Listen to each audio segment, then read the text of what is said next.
Hello, my name is Matthew Brooks, and my project was to make a miniature Kilter board. So the goal of the project was to design a real-life thing that is something that climbers use, a board that is usually designed to improve the climber's skills on a certain angle that you don't usually run into on a wall, but when you do run into it, you need to have those skills. And my goal was to make a model of that. The plan was to make a working model of that, that was small enough to go on my shelf, because I think the concept and the board itself is really cool, and I really wanted a board that I could have on my shelf. This is what a regular Kilter board looks like.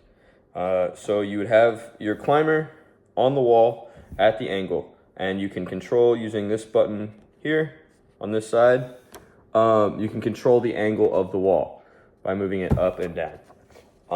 And on an actual Kilter board, you can highlight certain routes, which would highlight certain holds to show the climber what they are allowed to touch and what they aren't allowed to touch. For my project,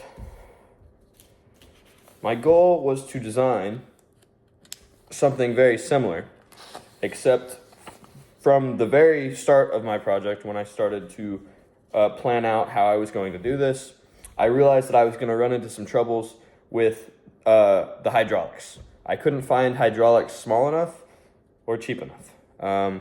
They were all very expensive, and I did not have that kind of funding. So my plan had to pivot. I decided that what I would do instead is use a rope that would be hoisted over a frame and connect to the wall itself. And so the goal was to anchor that rope to this base here, have it hoist over the frame itself, and connect to this hook point on the wall. And then I would connect these two pieces together using a hinge that I was going to design. So the issue that I came to with this design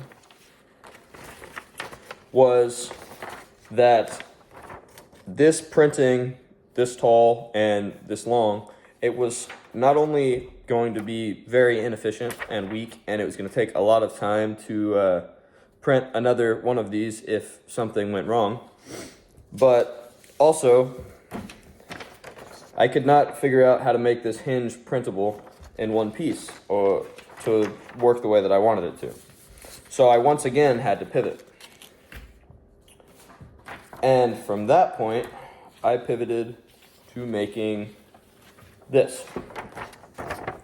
This is the design. I got pretty lucky when I designed this, and I was able to stay with this the whole time. But I designed this, and the plan is to have your base with set holes in it, and then your board itself with connection points. And then you had pegs so that you could connect the two and make the hinge much like this one that I showed you, except instead of having the pin preset in the print, it's just something that's printing alongside it, and then you can slide it in after the fact.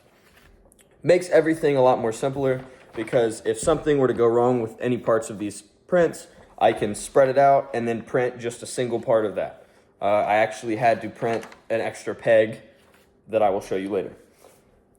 So, because my prints, this was my first time using a 3D printer in this manner, and something where it had to be precise, I was pretty nervous to begin with, and I started extremely small. So I wanted my project to be about 8 inches by 8 inches. And for my first project, it was about maybe 1.5 inches by 1.5 inches for the board. This is what it looks like. And I had actually an issue with this print, a bit of a user error issue. On the board itself, if you notice, there are no holes There's holes on the base. You can see them. You can see a little bit of light through them, but there's no holes on the board itself.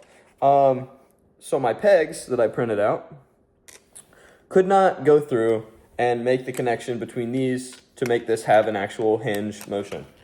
And that was really unfortunate. It scared me a lot for my next print because I was worried that the pegs would be too big and I would not be able to work. But I kind of just had to ignore that and try anyway because I was running out of time. And so this was the sized up version. It's still scaled down, but sized up model version to practice my hinge and to make sure that everything was going to print the way that I wanted it to. This employs the pegs. I remembered to put the holes in, and you slide the peg directly in, and this is designed to be flimsy like this so that I can attach a string to it later and have it set the way I need it to be set. So this one, I was very, very happy with how this came out and what ended up happening with this. But as you can tell, I don't have any anchor points on it or anything on the face. And the original plan was to put either a pegboard or climbing holds or something of that sort on the face. But again, due to the time constraint that I had, I just kind of ran out of time and I wasn't able to do what I had originally planned. So now we come to our final design. There's a bit of a surprise. You can't see the full thing that is finished on this yet, but this is what I ended up doing for the final design. If you can see towards the base, I added hooks for the string to be able to attach to. And then on the board itself, I added a hook for the string to be able to tie in so that you can adjust the angle of the board itself. And then I also spread it out just in the design itself so that I would be able to I would have an easier time printing the pieces out themselves just in case I ran into an issue. And I actually did run into an issue and had to print an extra peg. So this right here is my final project and my finished Kilter board. As you can see, the front is not exactly what I wanted it to be, but I am still quite happy with it because I think it came out pretty good and I learned how to do something that I wasn't planning on learning how to do this go around for this project. So the way this works is I have a piece of twine that I have slip knots on either side. You adjust where you want your thing to hold, where you want your twine to hold, and you get your certain angles. And throughout this process right here, you can either adjust the string itself to bring it even tighter. If you notice, that's still a little bit crooked. If you tighten your twine, hold on, this one's a little easier to tighten. If you tighten your twine, you can bring it higher up. And so this is the way that works. The original plan, this is still not how I wanted to do it originally. The original plan was to have a motor that was coded through Arduino so that I could reel in the rope itself and have much more precise control over the angle of the board itself. And once again, due to the time constraint, I was unable to do that, which is disappointing, but I'm still happy with what I was able to produce in the time given.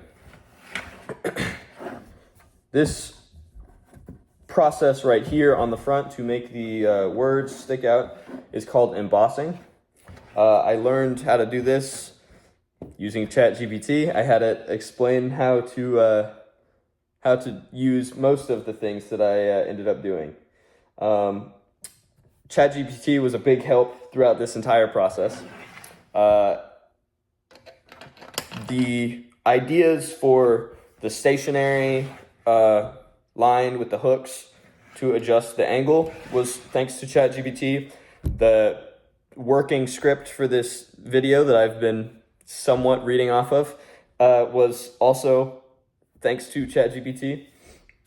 The idea for the hinge that instead of being built into one piece has pegs was also thanks to ChatGPT. All in all, the project itself went better, as good as I could have hoped. It definitely could have been better. I wish I had more time. I wish I was able to make it more of what my original plan had been. Even though I was unable to do that, I am happy with what came out, and I'm pleased. If I was going to do this entire project over again, I would be much more efficient about it. This would have been modeled out much quicker, and I would have spent a majority of my time on Arduino figuring out how to use the motor and reel in the twine how I wanted to.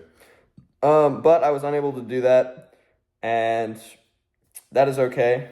I'm sure that there will be another time when I can adapt on this project and make it better and design it the way that I need to design it. That is my presentation. Thank you for this opportunity, Mr. May. I really enjoyed this class and learning how to do all of these things throughout this project. Thanks again.